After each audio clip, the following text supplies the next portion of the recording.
My ex-girlfriend left me over a misunderstanding, blocked me completely, and disappeared. Now she's back 7 years later with a shocking demand. Hello, Reddit. This is going to be kind of long because there's a lot of context. So first and foremost, I'll tell you guys a little about my ex-girlfriend. My ex, Cindy, 30 now, 23 when we were together, and I were together for 4 years. We met in college and stayed together throughout. We even got an apartment together once we graduated and lived together for a year before she broke things off with me abruptly and without an explanation. Cindy was 1 year older than me and a senior in college. I was too shy to go talk to her, and she's the one who had to initiate the relationship. She asked me out. She said, "I love you" first after 6 months of being together, and she was the one who suggested that we move in together after college. She was a wonderful girlfriend. For those who can't tell, this is sarcasm in every way but one. She was just very insecure. I don't know what it was. Maybe it was because I never really took initiative in the relationship or something similar, but she was just always very insecure and jealous. She'd hate it when I spoke to other girls, no matter who they were. So, after a couple of fights, I cut off all my friends who happened to be women because Cindy was more important to me than being friends with other women. And it wasn't just friends from college who I stopped talking to. I also stopped speaking to my school friends who'd been friends with me for more than 5 years at that point. I'm back to talking to them because Cindy's not in my life anymore, and my wife's cool with my friends regardless of gender. But back then, I was just friends with my guy friends, and I wasn't even allowed to go out with them to have a boys' night because Cindy believed that it would just be an excuse for us to all go to bars, get wasted, and pick up girls. I didn't think that was fair to me because she'd forbid me from seeing anyone without her because of how insecure she was. But I couldn't see how wrong it all was because I was too in love with her. And I felt like she was too. She'd tell me all the time about how much she loved me and said that she couldn't live without me, she couldn't imagine a future without me and whatnot. So I stayed despite everything because I wanted to marry her and be with her. That's all I wanted. But with time, it became more and more difficult to stay with her since she just kept getting more suspicious and weird about me. By the time we were living together, I couldn't do anything without her breathing down my neck.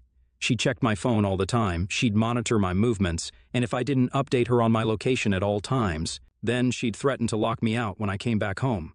So by now, you guys have some idea about how toxic our relationship had turned by the time we broke up. I still somehow found it in me to stay with her, but then, surprisingly, she's the one who broke up with me, and it was over something insane because it was just a small misunderstanding that led to our breakup.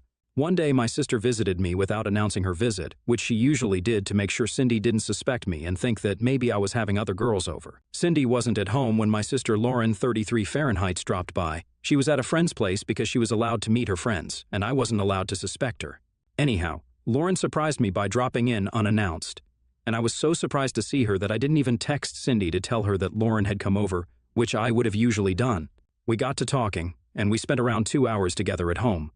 But then all of a sudden, she received a call from her boss and had to leave to go back to work urgently. The thing that caused my breakup was, unfortunately, the lipstick that Lauren left behind. She had taken it out to reapply it before she headed back to work. She was in a rush to leave, so she forgot it on the couch, and it was so small that I didn't notice it either. Then Cindy came back home a little after Lauren left, and she seemed happy until she found the little lipstick. I still remember it as clear as day. She sat on the couch and sprang back up as soon as she sat, then grabbed the lipstick that she'd sat down on. And I instantly knew that I was screwed because there was no way in hell that she was going to let this one slide. I tried to downplay it and told her the truth instantly. I told her that Lauren had come over to visit during her lunch hours and she'd taken out the lipstick to reapply it because she had to go back to work. I explained that she was rushing to go back home, so she'd forgotten to put it back in her purse. But just as I expected, Cindy didn't buy even a word of what I told her for a couple of reasons. Like I said, she brought up that Lauren usually texts Cindy and me both in the group chat that has the 3 of us before she comes over. She hadn't done that this time. And secondly, she thought that it was very unlikely that Lauren would take out her lipstick to reapply it in our house because my sister wasn't really one for makeup. She was convinced that I'd had another girl over and absolutely flipped out. And when I say flipped out, I don't mean it lightly. She really went psychotic, started screaming at me, cursing at me, and randomly started throwing things to the floor. First, she went for the cushions. Then she threw some books to the floor while raging at me. But then it crossed a line when she grabbed the TV remote and threw it right at me. I ducked and managed to avoid it, but I knew that I needed to get the hell out of there. So I ran to our bedroom and locked myself in. I didn't have my phone with me, so I couldn't call anyone for help, and I just had to stay there by myself for like an hour while she went on and on about how I had betrayed her. She was screaming like a banshee outside the room, and I'll say that I was pretty scared. Then finally, the screaming sort of calmed down, and I finally gathered the courage to leave the room and check outside. I noticed that she was gone and had left the door wide open. I didn't try to talk to her or contact her in any way for the next couple of hours because I figured that she had just gone on a walk to clear her head or something. But then when she didn't even come home by midnight, I started to get a little worried and decided I was going to try and call her. To my surprise, I noticed that the call didn't go through, and after the first couple of tries, I realized that she had blocked me. I tried to text her, but with no luck because I was blocked there as well, and she had also removed me from all her social media accounts. I was paranoid and tried to call her friends, but they didn't answer my calls either. And I guess they had blocked me too. For the next few weeks, I just kept trying to contact her in any way I could, but she just did not answer. After almost a month of trying to track her down, I gave up because I realized that she did not want to be found, not by me at least. I was completely lost without her, and the next few months were really the toughest of my life. I don't know how I got through it. All I would do was just go to work, come back, miss her, and pretend that things were fine. People tried to convince me that I was better off without her, but I just didn't feel it. I moved out of that apartment after a year. I tried to stay there because I thought that if Cindy ever came back, she would be able to find me if I remained in that apartment. But after I moved out and had a new address, I gave up any hope of reconciling with Cindy. We never got any closure, and that was my biggest disappointment so far. I was pretty depressed and tried not to talk to women after my breakup because I didn't want to feel like I was betraying Cindy. That changed when I met my current wife, Amy, 27 Fahrenheits. She was a colleague at work and she was really sweet to me when I was new, and not just me, but she was sweet to every single person in the office. She was beautiful, intelligent, and had a brilliant personality. So despite my best efforts, I couldn't help but fall for her within a few months. I had promised myself that I would never put myself through another relationship again after Cindy. But that all changed when I met Amy. We've been together for almost 4 years and have been married for 2 now. I'm at my happiest with her, and I had honestly totally forgotten about Cindy, until recently when she made a sudden reappearance in my life. 7 years had passed since our breakup, or rather her just walking out on me like I meant nothing to her, just over a petty misunderstanding.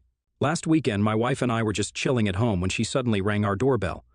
I was the one to open the door, and before I could even register what I was.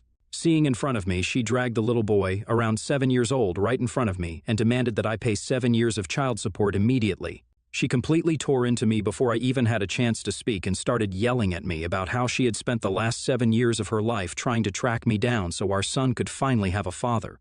I just stood there silently while she yelled at me, accused me of being an absent father, and demanded that I pay child support to her and cough up the amount that I had managed to avoid for the last 7 years.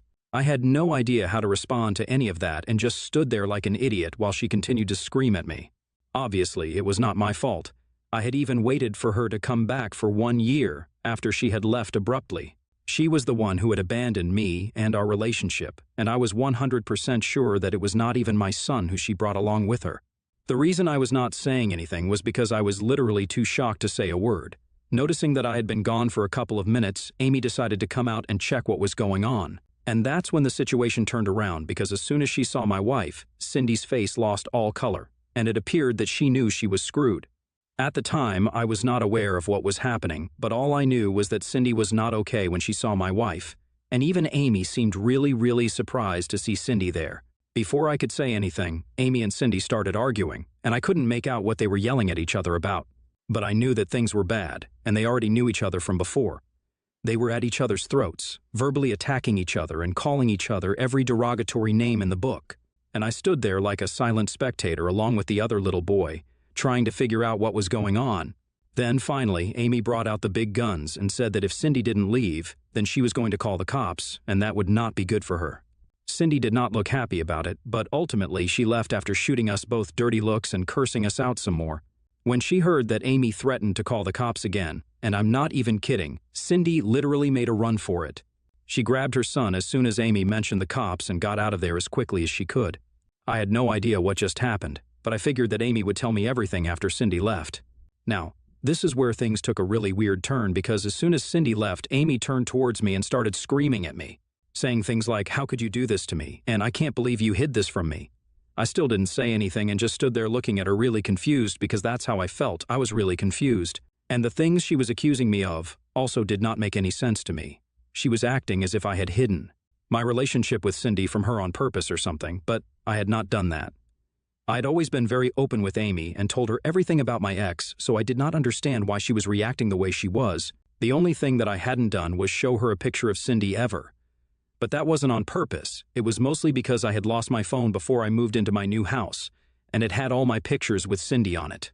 So when I lost that, I lost a lot of pictures that I had with her. I had also deleted most of my pictures with her off my social media because it was a very painful reminder of what our relationship used to be and how she had just disappeared without an explanation. So to sum it up, I deleted my pictures with her on my social media, and then I lost my phone. So I lost all the pictures that I had with her because I hadn't backed them up anywhere else either. I never tried to get them back because I just thought that it was a good thing that I didn't have any pictures with her anymore, since it just meant one less thing that would remind me of her. Sure, we had a couple of group photos that were still up on my friends' social media accounts, but I made them take it all down because I didn't want to see myself with her anymore. I would have shown those pictures to Amy had she ever asked for it, but she didn't. And it just seemed like too much work to go digging for group photos or photos of me and Cindy to show to Amy when she didn't even seem interested in seeing the woman, so I never got around to showing Amy how Cindy looked. After that incident, Amy said that she wanted to leave and go live with her parents for a while so that she could cool down and clear her head before she came back. In spite of me begging her to stay, she still left because she said that she just did not want to be in the same room as me for a while and really needed her own space to deal with this. I didn't even know what this was because she did not give me an explanation, and it just felt like a repeat of whatever had taken place with me and Cindy. I was devastated for that entire day, and it wasn't until the next day that I finally made some calls to try and figure out what exactly was going on. I called her parents first, but they told me that I should have told them about Cindy before instead of just springing it on her like this. They fried me for a while and then disconnected the call without giving me any explanation. So then I called Amy's oldest sister, my sister-in-law, who was the only other person likely to have an explanation. I was completely lost, and she was my last hope. So when she answered my call, I wasted no time in explaining what had happened, and that's when she told me the real story of how Amy and Cindy knew each other. Apparently, Cindy and Amy were cousins. Cindy's real name was Cinia. They're not her real names. I'm just using similar examples, which was something I had never used to refer to her, which is why Amy had never made the connection. Apparently, Cindy had always been a big bully who had pretty much ruined Amy's childhood. Things had been bad between them for a while, but it all came to a head on Amy's 18th birthday. Cindy hooked up with Amy's longtime boyfriend of almost 3 years. My in-laws were pissed, and Amy's mother, Cindy's mother's sister, got into a huge fight over Cindy's behavior. Obviously, both parents took their own kid's side, and so their family stopped speaking to each other. They were completely cut off from one another. But the bullying did not end there because Cindy decided that she was going to take revenge on her cousin by spreading nasty rumors about her online. It got to a point where their parents had to get involved all over again, and this time Cindy finally decided that she was going to leave Amy alone, but only because her parents had told her to cut it out. That was the last time the two cousins spoke to each other, and finally they met about a couple of days ago because of me. After the phone call with my sister-in-law, I finally figured out why Amy had been so mad when she saw Cindy at our door. Apparently, the meeting with Cindy, or Cinia as Amy knew her, had brought up painful memories for both of us. I spoke to her after that phone call, and I guess my sister-in-law must have talked to her because she finally talked to me instead of just letting the phone ring. I told her that I understood where she was coming from, but it wasn't exactly my fault that we hadn't been able to find out about this common link between us. Mostly because she'd never asked or shown an interest in Cindy, and rightfully so, since it was all in the past anyway. And she was the future for me. Had she asked me about Cindy even once, then I would have instantly shown her a picture, and we wouldn't have had to wait for so long to find out about this connection between us. I tried to explain my side of the story to her rationally, but for some reason, she still thinks that I am the bad guy here, and that I should have known more about my past relationship so she would have asked me about it as well, and then we would have been able to uncover this sooner. I just couldn't see how any of this was my fault, and I told her so as well. So she got really mad at me and stopped speaking to me after telling me that I was being stupid and self-involved. She then told me that she had a horrible history with Cindy, and she expected me to understand and respect that, to which I replied that I had a horrible past with her as well. But I didn't see Amy trying to be understanding of that. I guess that really offended her because she told me that I won the Olympics for having the worst past ever, and then she hung up. Since then, she has not been responding to any of my calls or texts, and I feel like I really screwed up here. My wife usually never loses her cool like this, so this was definitely a very touchy and sensitive subject for her. But I feel like she needs to realize that this is a sensitive thing for me as well, so it's not really fair to put the entire blame on me when I don't even understand what my fault here was exactly. I'm just glad that I haven't heard from Cindy yet, because I'm sure that if she continues to try and get involved in my life, then this mess will only get bigger. Anyway, AITA for not telling my wife enough about my toxic ex-girlfriend? Update 1. Hi guys. So first of all, thank you all for the comments that advised me on what to do here. I'm really thankful for everyone who had something to say. And for those of you who wanted to know if my wife had ever mentioned anything about the bullying before, no, she had not. She had never told me that she had been bullied relentlessly in the past, and I only found out about that part of her after the phone call with my sister-in-law. It wasn't my fault, I know, but I still took the initiative and decided to go see my wife at her parents' place.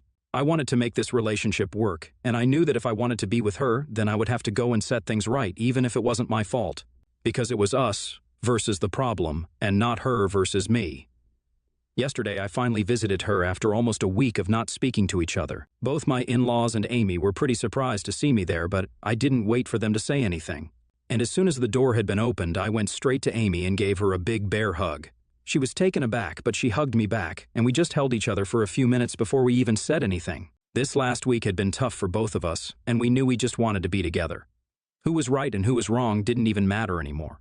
As soon as I broke away from the hug, she apologized to me and started crying immediately because apparently she had thought that she had lost me forever due to the meltdown that she had after Cindy's visit that day, and also because of the way she had been behaving after she left the house.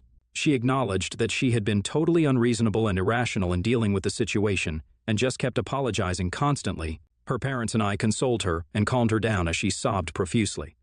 I was happy to see that she had realized that the way she had been acting was a little unfair to me. But at the same time, I also felt guilty for not reaching out to her earlier, since that is what really caused her to break down. When I finally visited her yesterday, after a while, once we talked things out, she packed up her stuff to come back home with me. And here we are, back home together. I wouldn't say that things have gone back to normal, but we're working on it and trying to make sense of everything that has happened in the last week, including Cindy's visit, which we still haven't been able to get to the bottom of, but we'll find out what that was all about as well. Update 2. Hey guys. So, we finally found out what Cindy was here for. No prizes for guessing that it was for money, which she had made very clear to us as soon as she arrived by demanding that I pay child support for a kid that barely seemed or felt like my own. Amy and my sister-in-law made several phone calls to get to the bottom of what was happening with her, since their families were not on speaking terms and hadn't been for several years. And they found out that the kid was not mine, obviously, but she had been dating some guy for a couple of years. In fact, I think she had even been two-timing me for the last couple of months of our relationship. I don't have any proof for it, but it would sure make sense because she broke up with me over something really petty and then just cut me out of her life randomly like I was nothing to her. So it would add up if she had already had another guy lined up to take my place after she broke up with me. She was probably already pregnant by the time she left me, and she just needed a way out. The incident with my sister was the most convenient way for her to leave. Most people in her family were aware of her relationship with the other guy, but I was forbidden from speaking to her family unless she was with me. So I never found out about it, and never would have had she not made the terrible decision of showing up at my doorstep just to intimidate me into giving her money. As it turns out, the other guy had dumped her a couple of months ago, and since she had quit working after she had met the other guy and had her baby, she didn't really have any savings of her own and was running short on money. He'd done the same thing to her that she had done to me, just disappeared without any explanation. And now she was struggling to make ends meet. Her parents had refused to help her because they wanted to save enough to retire, and they wouldn't be able to do so if they started supporting her and her kid all of a sudden. Which is just crazy selfish, but it explains why she was so desperate. None of her family has heard from her after she ran into Amy at my house, but I'm sure that somebody will find her and either try to help her or just report her to the cops. Because from what I'm hearing, she has already been scamming a few people out of cash. Now, these are all just rumors, but they might as well be true because after what she tried to pull with me, I wouldn't really put it past her. Update 3. So, it's a late update, but Amy and I have decided to join couples counseling as well as individual therapy because I don't think we are dealing with her past as well as we thought we were. Just one appearance from Cindy had sent our lives crashing and burning. We couldn't let that happen again, so that's why we made the decision that we made. As for Cindy, we heard from a couple of relatives that she was now living with another guy whom she had met online just a few days ago. But he was already smitten with her and had offered to let her move in. Her parents were inconsolable because of how she had been acting, and even more so as she had told them that they were not allowed to meet their grandson anymore. Not to take her side, but honestly, what were her parents even expecting?